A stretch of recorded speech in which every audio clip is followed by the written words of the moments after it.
kali ini kita akan mengukur sejauh mana sih pengetahuan anak-anak tentang wawasan kebangsaan dan bela negara. Oke, sudah siap kalian? Ya. Oke, yang pertama kalian tahu nggak presiden pertama Indonesia itu siapa? Bapak Soekarno. Oke. Kemudian kapan sih Indonesia itu merdeka? 17 Agustus. Oke. Kemudian kalian hafal nggak Pancasila? Coba hafalkan.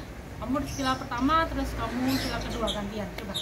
Satu apa? Pancasila. Pancasila, satu, ketuhanan yang maha esa. Oke, lanjut. Dua, kemanusiaan yang adil dan beradab. Tiga, persatuan Indonesia. Empat, keadilan sosial bagi kerakyatan Indonesia.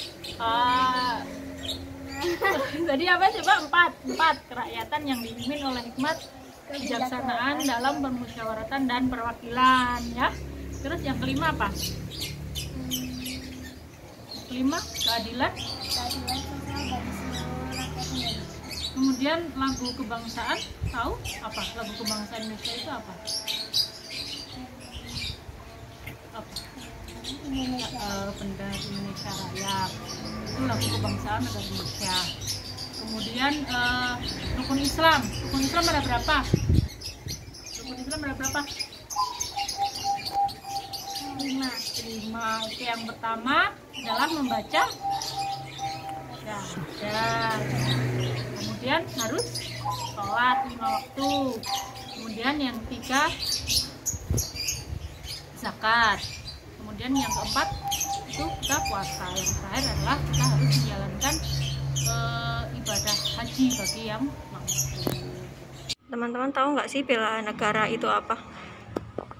Bela negara menurut saya semangat warga negara dalam membela negaranya dalam berbagai bidang. Menurut saya bela negara itu wajib bagi seluruh rakyat Indonesia. Karena apa? Kita sebagai rakyat Indonesia harus membela negaranya. Kalau menurut saya pribadi, bela negara itu kewajiban bagi seluruh rakyat Indonesia untuk menjaga dan melestarikan tanah air Indonesia. Caranya dalam kegiatan sehari-hari bisa diwujudkan dalam hal apa? Dalam kegiatan sehari-hari bela negara dengan mengembangkan sifat nasionalisme. Artinya sifat nasionalisme di sini adalah cinta tanah air, cinta kebudayaan. Contohnya di lingkungan pondok pesantren seperti ini masih sangat kental sekali tradisinya, seperti mengasah kitab sudah ada sejak zaman dahulu. Cinta budaya tersebut adalah salah satu wujud dari nasionalisme. Menurut saya nggak tahu lah. Belum pernah dengar. Bela negara bisa dilakukan dengan sesederhana mungkin, contohnya hidup rukun antara orang satu dan lainnya. Teman-teman tahu nggak sih kalau ada dari kalangan santri yang menjadi tokoh kemerdekaan Indonesia? Oh, ada banyak dari kalangan santri yang menjadi tokoh dalam kemerdekaan Indonesia. Contohnya saja yaitu ada 3 tokoh yang merintis sebuah organisasi masyarakat Islam terbesar di Indonesia, yaitu Nahdlatul Ulama.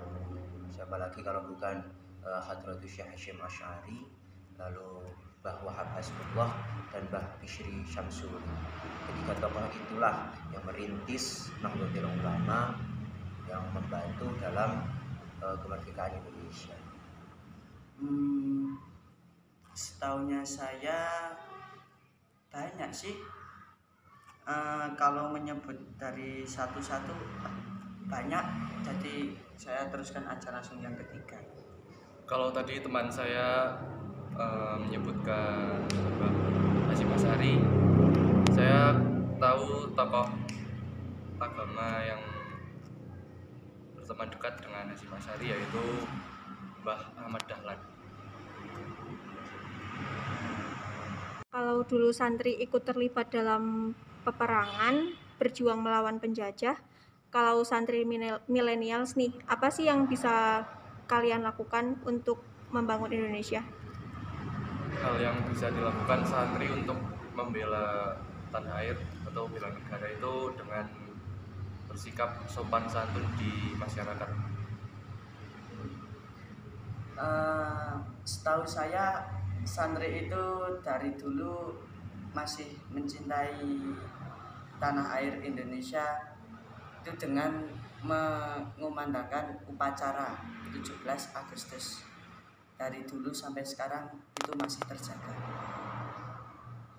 Untuk santri milenial ya, milenial itu sekarang ini zamannya iptek, ilmu pengetahuan teknologi komunikasi dan iptek. Nah, santri itu juga bisa mengaplikasikan teknologi dengan menggunakan teknologi secara teratur, secara aman, tidak menyebarkan hoax dan sebagainya. Karena pada zaman teknologi seperti ini mudah sekali hoax dan yang lainnya yang dapat merusak negara ini sangat bebas sekali di dunia teknologi. Di tugas santri di sini adalah menjaga dalam bidang teknologi melalui mungkin syiar, dakwah dan sebagainya. Oke, sebelumnya perkenalkan terlebih dahulu, nama saya Sakif Al-Azin Marullah. Teman-teman bisa panggil saya Sakif. Perkenalkan, nama saya Samudra, saya berusia 24 tahun.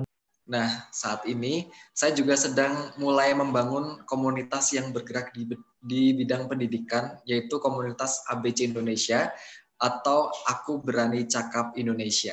Kalau masalah waktu diundang ke Istana Presiden, sebenarnya itu juga salah satu kebanggaan sendiri sih, Bang Mas. Sebelumnya itu program Kartu Prakerja, yaitu program yang diadakan Pak Jokowi. Nah, jadi singkat cerita itu saya bikin video lah, intinya video vlog tentang prakerja tersebut.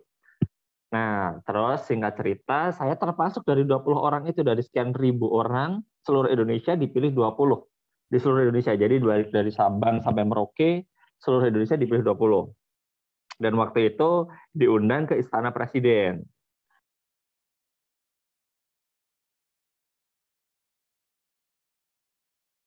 Nah, baru-baru ini saya juga mendirikan komunitas ABC Indonesia yang bergerak di bidang pendidikan.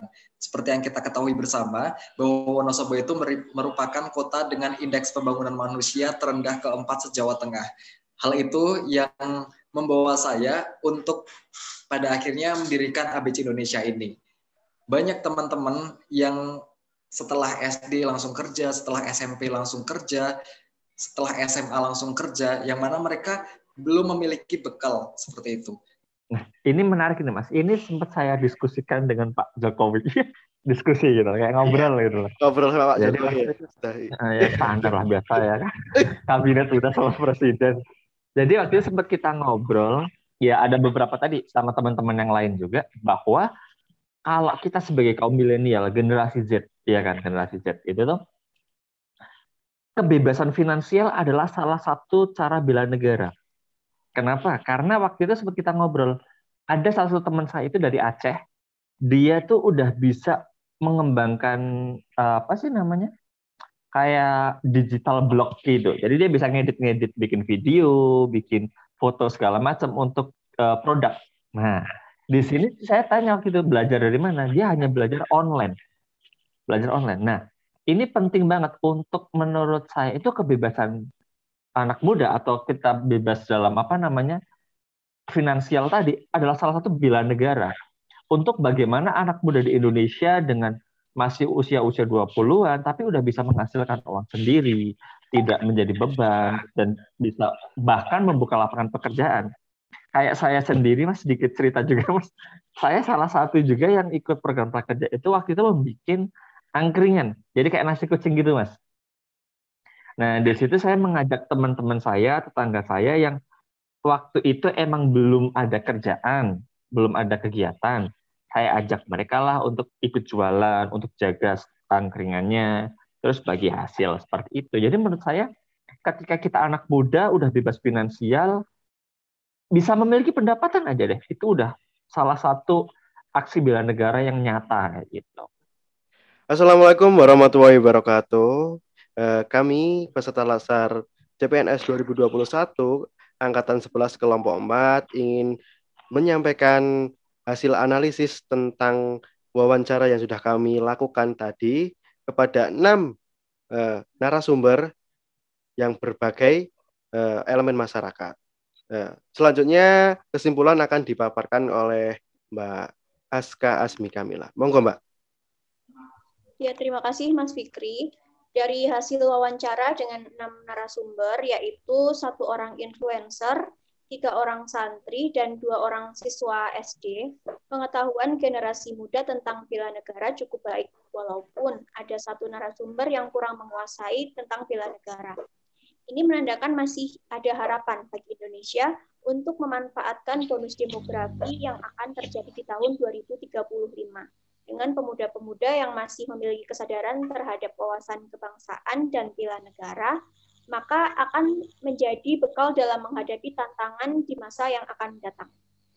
Nah, dari kesimpulan tersebut, ada beberapa hal yang bisa kita ambil yang akan dijelaskan oleh teman-teman saya. Silakan. Baik, terima kasih Mbak Aska. Akan saya lanjutkan. Dari hal yang bisa diambil dari wawancara tersebut, mohon maaf. Yang pertama, kita tentu sangat memahami bahwa salah satu pilar penting keberhasilan masyarakat sebagai bangsa dalam mencapai tujuan bersama, yaitu dengan memiliki pengetahuan tentang wawasan kebangsaan dan bela negara, seperti itu. Mungkin ada yang mau menambahi? Boleh, saya izin menambahkan, karena bela negara itu tidak hanya tentang perang dan angkat senjata, namun dapat juga membangun konsepsi masyarakat berbangsa dan bernegara sesuai dengan nilai-nilai Pancasila. Kemudian, bela negara itu bukan hanya tanggung jawab satu kalangan saja, tapi merupakan tanggung jawab semua lapisan masyarakat Indonesia. Tidak memandang jabatan, usia, ras, suku, dan golongan. Semua bisa ikut andil sesuai dengan bidangnya. Pendidikan karakter dan bela negara sangat penting untuk diajarkan sejak dini mulai dari keluarga. Nah, banyak kok hal kecil yang bisa kita ajarkan untuk membangun pendidikan karakter. Contohnya seperti belajar saling menghargai dan belajar untuk saling tolong-menolong. Selanjutnya, sebagai ASN, kita harus menjadi contoh, bersikap, berlandaskan nilai-nilai bela negara dalam kehidupan masyarakat. Kemudian, di era milenial ini tentunya masih ada pemuda yang peduli dan aktif dalam kegiatan sosial yang bermanfaat bagi masyarakat.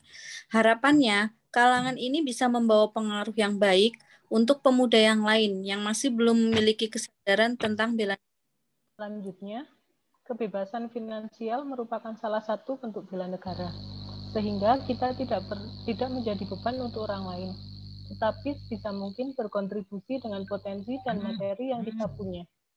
Nah, seperti itu analisa dari kelompok kami.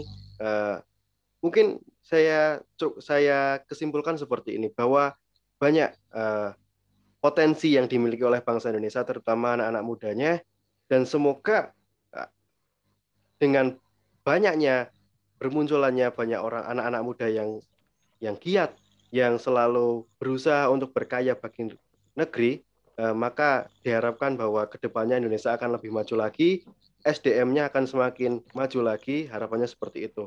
Semoga dengan Latsar dan Diklat ini pun juga kami sebagai pelayan masyarakat menjadi lebih terbimbing lagi, lebih berkompetensi dalam bidang kami masing-masing.